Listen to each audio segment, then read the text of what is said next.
சீன அதிபர் G ஜின்பிங்கின் Malaysia, Vietnam மற்றும் கம்போடியாவுக்கான அதிகாரப்பூர்வ பயணத்தை கேலி செய்யும் வகையில் மலாய்க்காரர்களின் பொருளாதாரத்தை அவமதித்த அமெரிக்காவை சேர்ந்த மூத்த அரசியல் விமர்சகரான பில் ஓ ரேலிரை பிரதமர் டத்துஸ்ரீ அன்வார் இப்ராஹிம் கடிந்துள்ளார். ஃபாக்ஸ் நியூஸின் முன்னாள் தொகுப்பாளரான பில் ஓ ரேலியின் அறிக்கை இனவெறி மற்றும் இஸ்லாமிய வெறுப்பை பிரதிபலிப்பதாக அன்வார் கூறினார்.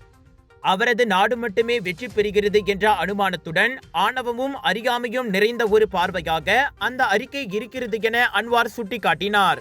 ஆசியா, ஆசியான் அல்லது பிராந்தியத்தின் தற்போதைய முன்னேற்றங்கள் குறித்து அவருக்கு எந்த புரிதலும் இல்லை என்பது தெளிவாகிறது என்று நிதியமைச்சில் நடைபெற்ற நோன்பு பெருநாள் திறந்த இல்ல உபசரிப்பில் கலந்து கொண்ட பின் செய்தியாளர்களிடம் அன்வார் தெரிவித்தார். சமூக ஊடகங்களில் வைரலான ஒரு காணொளியில் தென்கிழக்கு ஆசிய நாடுகளுடனான சீனாவின் பொருளாதார மதிப்பு குறித்து ஓரேலி கேள்வி எழுப்பியிருந்தார். அதிபர் ஜி, நான் நேர்மையாக சொல்கிறேன், அந்த நாடுகளிடம் பணம் இல்லை. அவர்களால் உங்களுக்கு உதவ முடியாது. அவர்களிடம் பணம் இல்லாததால் அவர்கள் உங்கள் பொருட்களை வாங்க மாட்டார்கள்.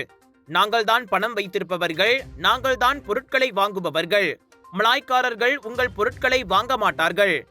அவர்களிடம் பணம் இல்லை என்று அவர் அனைத்து மலேசியர்களையும் குறிக்க இனத்தின் சொல்லை ஓரேலி பயன்படுத்தியிருப்பது ஒரு அறிவாளித்தனமான கருத்தாக இல்லை என அன்வார் கூறியுள்ளார்.